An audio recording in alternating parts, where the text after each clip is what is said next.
हाय। मबग virus के बारे में बात करेंगे। मबग वायरस को लेकर बहुत सारी न्यूज चल रही है और वर्ल्ड हेल्थ ऑर्गेनाइजेशन ने भी एडवाइजरी जारी करी है और ऐसा कहा जा रहा है कि ये कोरोना से भी ज्यादा खतरनाक वायरस है, कोरोना से भी ज्यादा डेडली वायरस है। अब बात ये कि इससे क्या क्वेश्चन बन सकता है, तो हम अगर सिविल सर्विसेज के ट्रेंड्स को देखें तो यूपीएससी तो ऑब्वियसली वायरसेस और इनके स्प्रेड होने, इनके आउटब्रेक होने पर क्वेश्चन पूछता रहा है और स्टेट बीसीएस में भी ऐसे क्वेश्चन पूछे जाते रहे।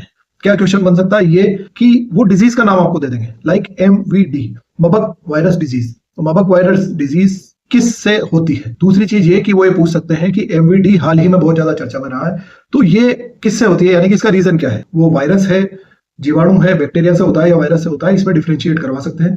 और आपसे रीजन बेस्ड क्वेश्चन पूछा जा सकता है कि किस क्षेत्र में फैला था, किस कॉन्टिनेंट में फैला था, फर्स्ट टाइम इसका आउटब्रेक कहां पर हुआ था, या इसका ये नाम का ओरिजिन कहां पर है। इस तरह के क्वेश्चन आपसे पूछे जा सकते हैं। So it becomes okay. इसके सिम्टम्स पर भी क्वेश्चंस बन सकते हैं और ये भी बन सकते हैं कि इसकी जो एंटीडोट है क्या वो अवेलेबल है या नहीं है, यानी कि इसका उपचार अभी उपलब्ध है या नहीं।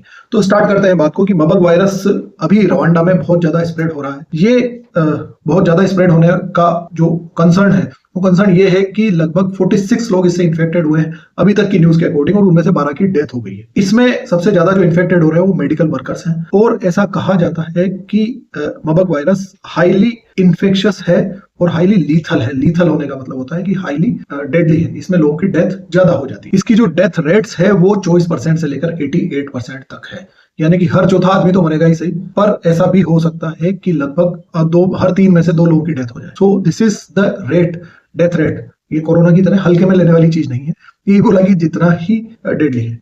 ओके, इसका नाम मबग क्यों रखा गया, क्योंकि ये 1967 में सबसे पहले जर्मनी के मबग में स्प्रेड हुआ था, इसलिए इसका नाम मबग रखा गया है। ओके, ये स्प्रेड कैसे होता है, तो स्टार्टिंग में तो ये चमगादड़ से ही स्प्रेड हुआ था, ह्यूमन में आया था। यहाँ पर मैं एक चीज और क्लियर कर दूं आपको, 2 बातें बता देता हूँ कि एक तो ये चमगादड़ से ह्यूमन में आया, फिर बाद में ह्यूमन टू ह्यूमन बॉडी से ट्रांसमिट होता है। अच्छा, कैसे होता है कि आपने एक दूसरे को टच किया, उससे भी ट्रांसमिट होता है, और इसके अलावा अदर डिस्चार्जेस से भी ट्रांसमिट होता है, जैसे किसी ने छींक दिया, नाक आ रहा है, वो सब कुछ हो रहा है, तो उनसे भी ये ट्रांसमिट हो रहा है। अच्छा, इसमें डेथ होने के क्या रीजंस होते हैं, मतलब कि मृत्यु कैसे हो जाती है। तो डेथ होने के जो रीजंस हैं उसमें एक्सेस ब्लीडिंग होने लगती है आपके डिस्चार्जेस में। एक्सेस ब्लीडिंग का मतलब नाक में से खून आने लग गया, मुंह में से खून आने लग गया, सुसुपोटी में से खून आने लग गया।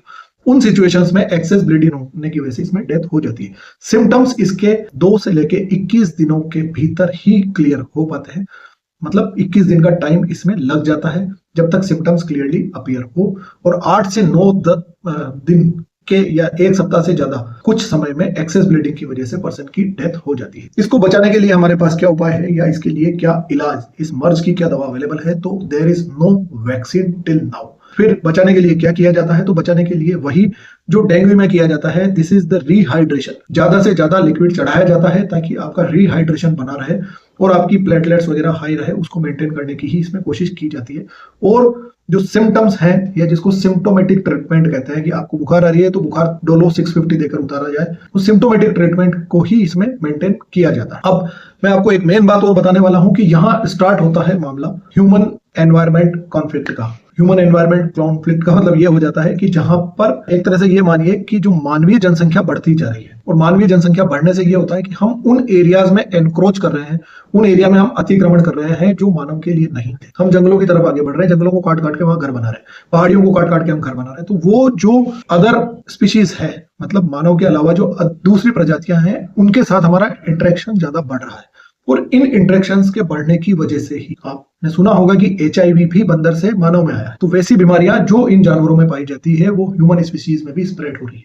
This is also the concern of the environment studies.